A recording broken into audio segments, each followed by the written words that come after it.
चरणों में जाऊं बलिहार। भवसागर के शोषण करता तुमको वंदन बारंबार। भवसागर के शोषण करता तुमको वंदन बारंबार।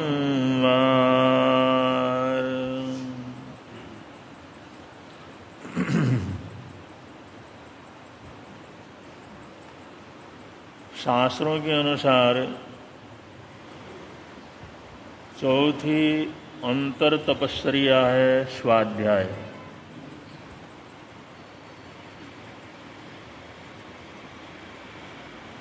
पहला प्रायश्चित्त तप, विनय तप, वैयावृत्त तप और उसके बाद स्वाध्याय तप। ये आंतरिक तपस्या में चौथे नंबर पर आता है स्वाध्याय तप।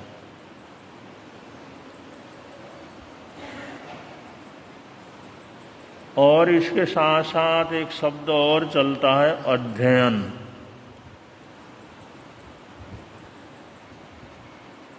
हम स्वाध्याय और अध्ययन दोनों को बिल्कुल एक कर देते हैं। आगमों के अंदर दोनों ही शब्द आते हैं।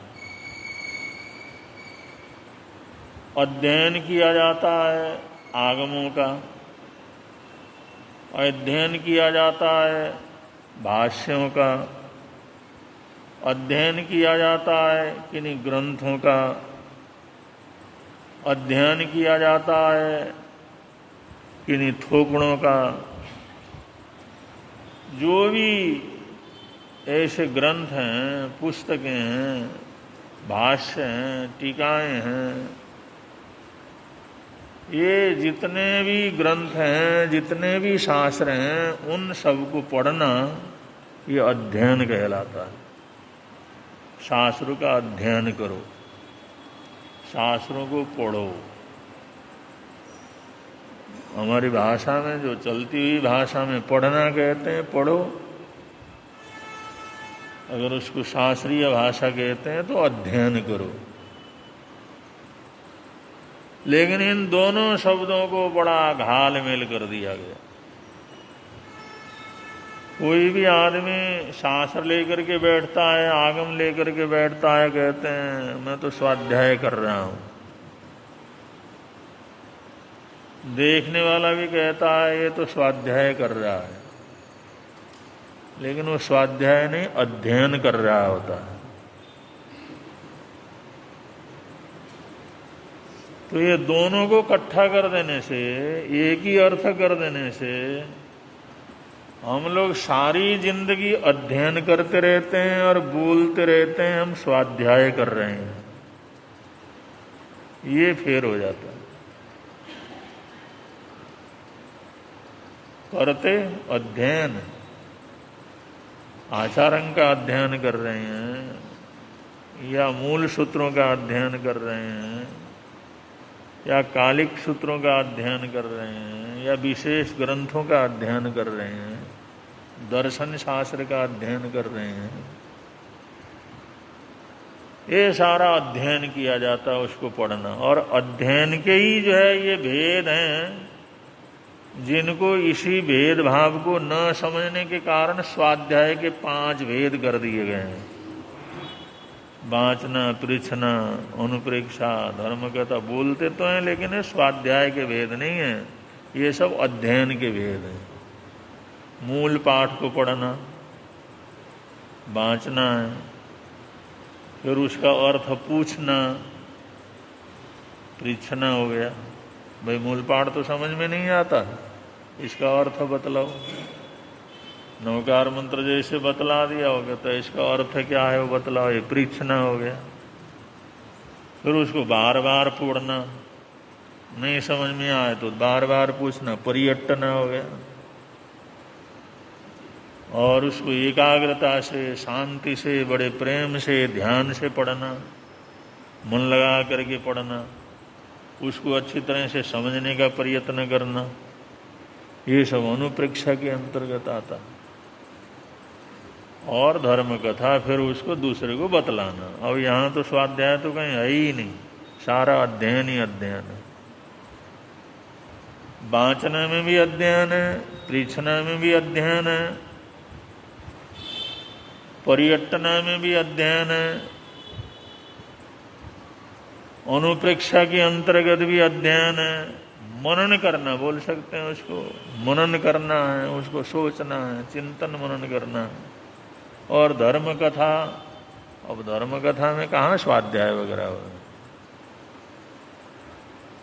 तो ऐसे बहुत से शब्द होते हैं, उनका विशेष रूप से जो महापुरुषों ने जिसके लिए बताया हुआ होता है, हम सोचते हैं एक ही चीज है, अब इसमें क्या करना क्या नहीं करना। अब नमक खाना हो तो उसमें जो है सफेद नमक हो या काला नमक हो, क्या फर्क पड़ता है भाई। लेकिन कहते हैं काला नमक खाओगे तो स्वास्थ्य अच्छा हो जाता है, अगर दूसरा नमक खाते रहोगे तो ब्लड प्रेशर वगैरह सारी बीमारियां वगैरह हो जाती हैं। अरे मिठाई तो है ना, गुड़ में क्या अंतर है, चीनी में क्या अंतर है, गुड़ भी तो उसी से बनता है। अरे गुड़ खाने का क्या, चीनी खा लो, खूब चीनी खाता है। अब कहते हैं ये व्हाइट पॉइजन है, ये जहर है।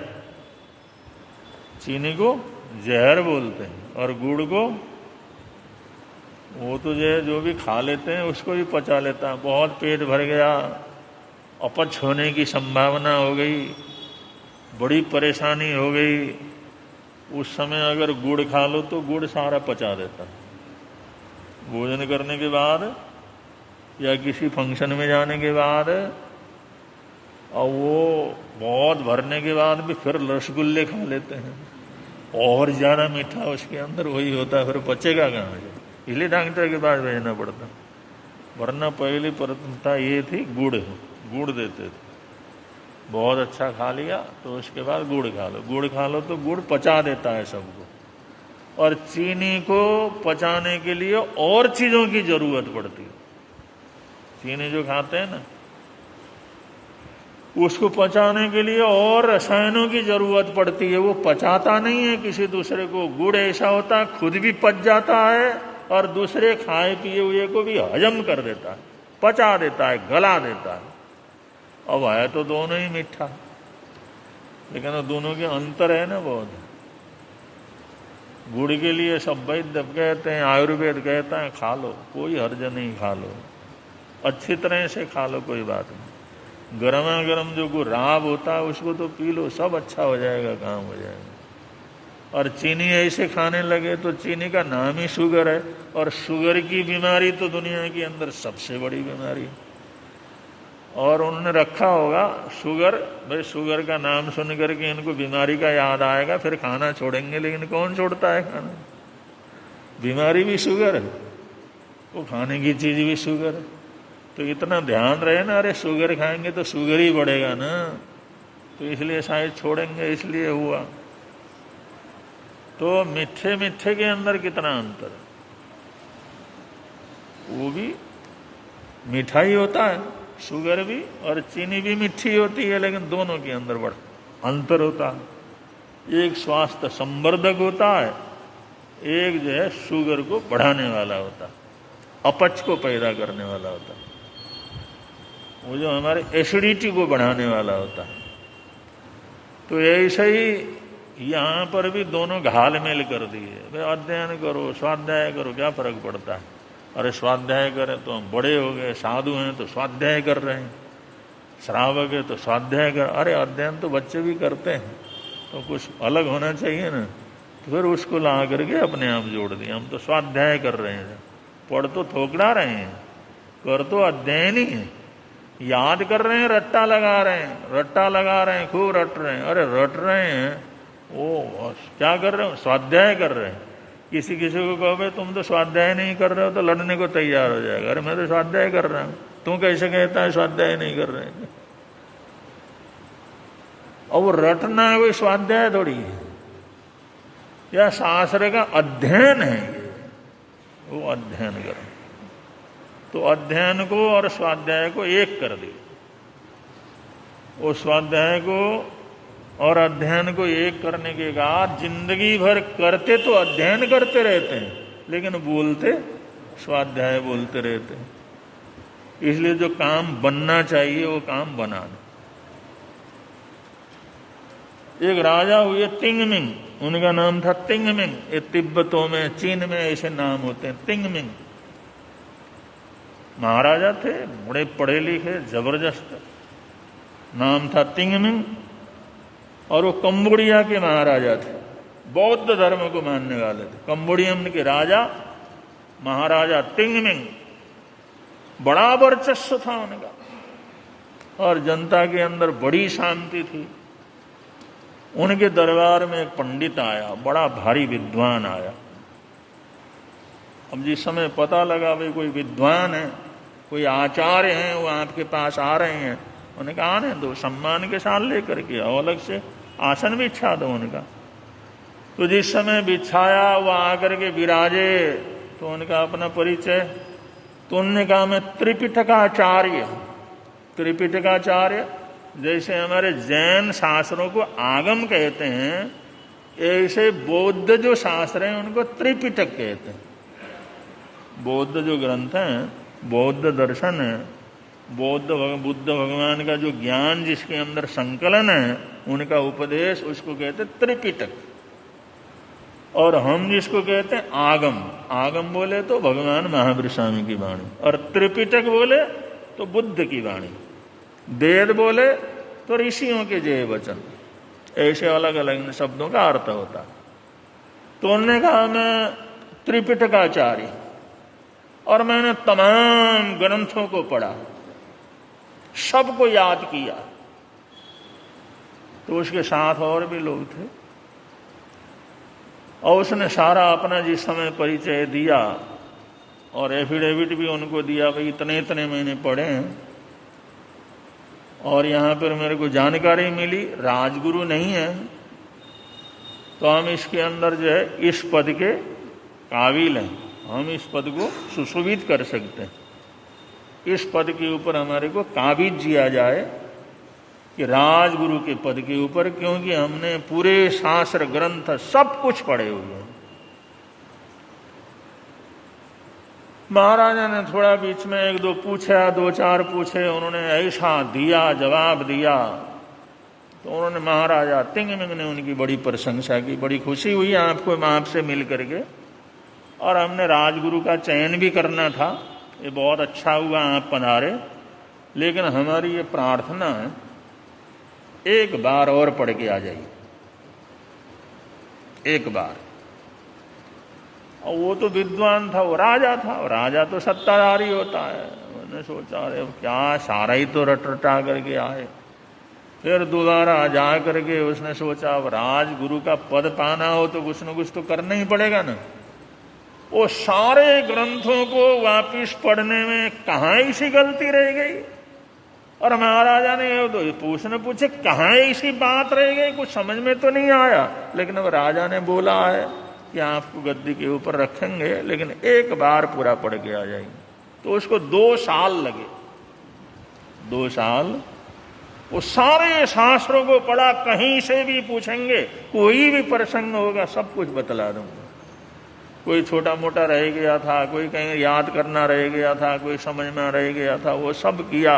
2 साल लगाया, और 2 साल लगा करके जो बोले थे, जो एफिडेविट में दिया था, भाई इतने इतने मैंने पढ़े हुए हैं, इसके अंदर कहीं से भी आप पूछ सकते हैं, कहीं से भी परीक्षा ले सकते हैं, वो सारे ग्रंथ उसने वापिस पढ़ डाले।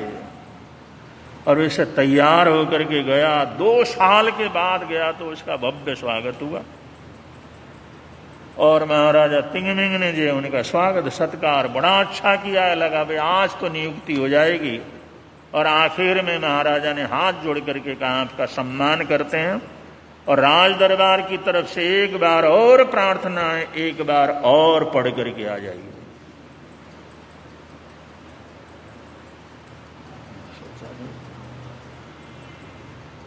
उन्होंने कहा हमने जो राज दरबार की तरफ से ऐसा आदेश है, ये गद्दी आंख की, ये तो निश्चित है।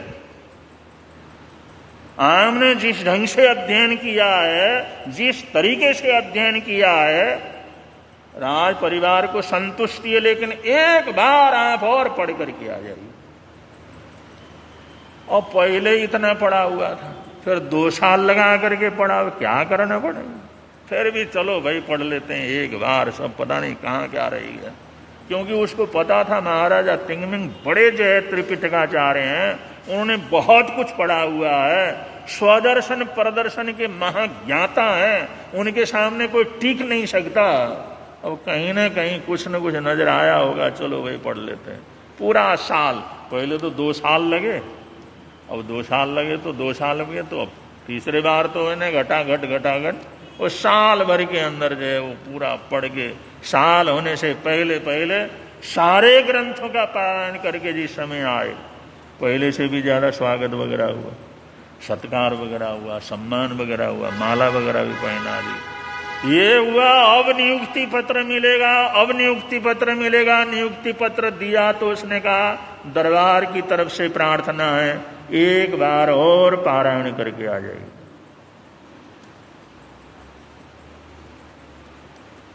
वो तो बेचारा, उसके तो जमीन के नीचे की, पैर के नीचे की जमीन खिसक गई। उन्होंने कहा हुआ क्या, 2 साल पहले लगाया, 1 साल और लगाया, और करना ही नहीं था तो इतना स्वागत करने की क्या जरूरत थी। लेकिन जिस ढंग से करते हैं, और विश्वास तो दिला, पद तो अपना ही है, लेकिन अब राजा की इच्छा तो पूरा करनी पड़ेगी। लेकिन अब पढ़े क्या रह गया इसमें।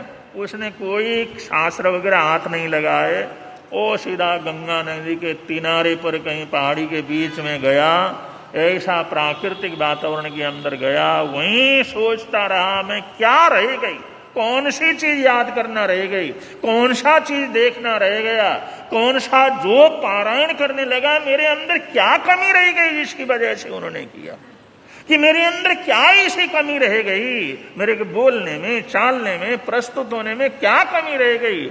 वो ऐसा अंदर प्रवेश करता चला गया, उनके अर्थ में कौन सा अर्थ मैंने बराबर नहीं समझा। ऐसा करते करते करते करते साल हो गए, 2 साल हो गए, उसका कोई अता पता नहीं, वो तो मस्त हो गया उसे।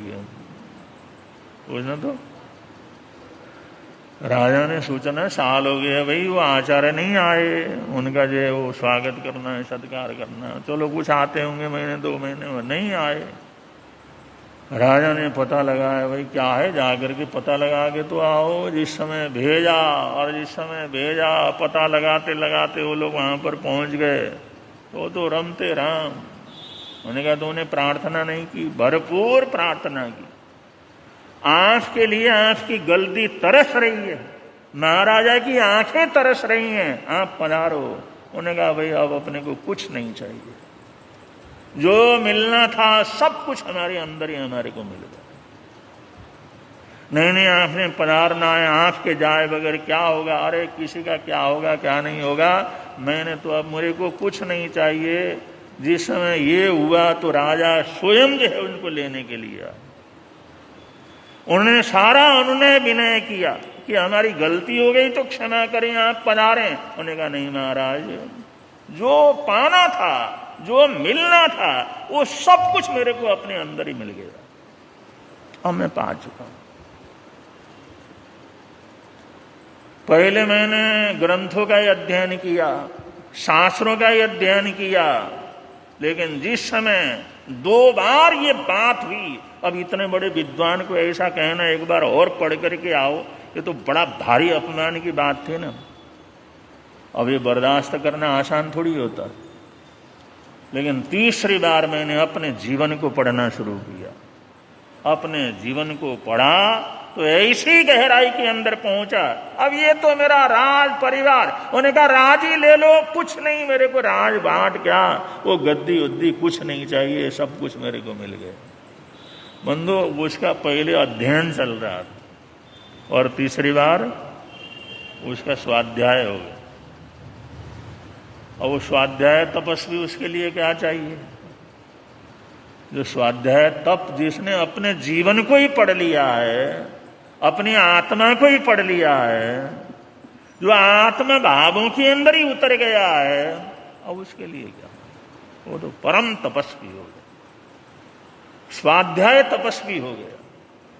अब स्वाध्याय तपस्वी तो भगवान महावीर स्वामी कहते हैं, जिसने अपने को पा लिया उसने सारी दुनिया को पा लिया, जिसने अपने को जान लिया उसने सारी दुनिया को जान लिया। जो अपने तक पहुंच गया वो सब जगह पहुंच गया। तो ये स्वाध्याय तप है। तो स्वाध्याय और अध्ययन के अंदर इतना बड़ा अंतर होता है, लेकिन हम लोग शब्दों की कीमत को बहुत कम समझते हैं और हम सोचते हैं चलो भाई ठीक है, शब्द ही तो हैं, प्रयोग कर दो, क्या फर्क पड़ता। तो आगे जो प्रसंग आएगा, प्रसंग के अनुसार सुनाएंगे, बड़े प्रेम से आप लोग बोलेंगे। मिलता है आनंद प्रभु की वाणी से, मिलता है आनंद प्रभु। धर्म है लगता प्यारा प्यारा, धर्म है लगता पापों की वह बहती धारा, पापों की वह बहती हो जाती है बंद प्रभु की वाणी से, हो जाती है बंद प्रभु की वाणी से। मिलता है आनंद प्रभु की वाणी से, मिलता है आनंद प्रभु। आज का अगर किसी भी भाई बहन का एक आसना विआसना हो तो एक आसना विआसने का प्रत्याख्यान, एक आसना विआसने का बचकान। आज के आप लोगों के अपने अपने मंदारण के अनुसार एक आसना विआसने का बचकान अरियंत सिद्धि तस्वंती पड़ी कौनिंदा में करिए त्याग बोसरे बोसरे बोसरे। आज श्रीमती शिमला कीमतीलाल जी जैन, उनका 36वें आयमिल है। आज के 36वें आयमिल का प्रत्याख्यान, 36वां आयमिल। आसनम ठाम ठाम अनर्थवगणम सहसगारणम महत्वगारणम सब समाधि प्रत्यांत पड़ी कौनिंदा में करिए त्याग बोसरे बोसरे। तपस्या करने वालों को, तपस्या करने वालों को। आशीष अचल जैन जो सुनीता जी के बेटे हैं, उनका भी आज 5वां आयमिल है, वो भी आयमिल की तपस्या कर रहे हैं। और सौभाग्यवती पूजा जैन, वो भी जो है तपस्या कर रहे हैं, उनका भी आज 20वां उपवास हो गया है, उनकी सातापूर्वक तपस्या चल रही है। सभी तपस्वियों के लिए हार्दिक हार्दिक आशीर्वाद और मंगल कामनाएं करते हैं। आज के उपवास का प्रत्याख्यान, आज का उपवास। सौभाग्यवती कमल जैन, श्रीमती मधु रमेश जी जैन, आपका आज उपवास है। आज के उपवास का प्रत्याख्यान तस्वंती पड़ी गो सरे तपस्या करने वालों को। अब संघ की तरफ से सूचनाएं हैं, उसके अनंतर मंगल पाठ हो।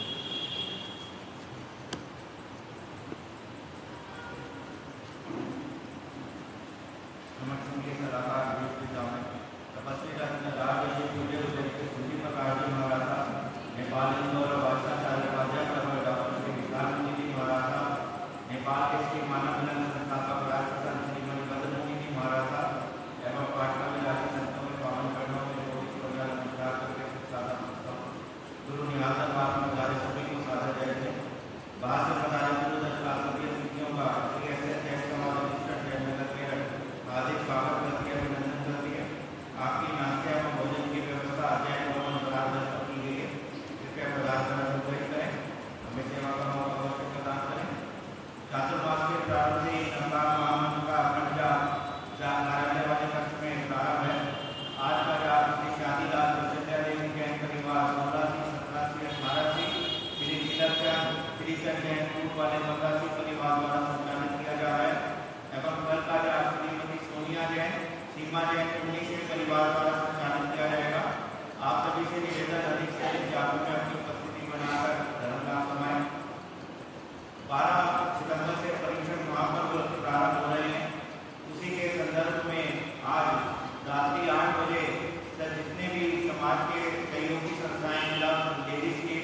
श्री अभिनंदन भगवान को वंदन बारंबार।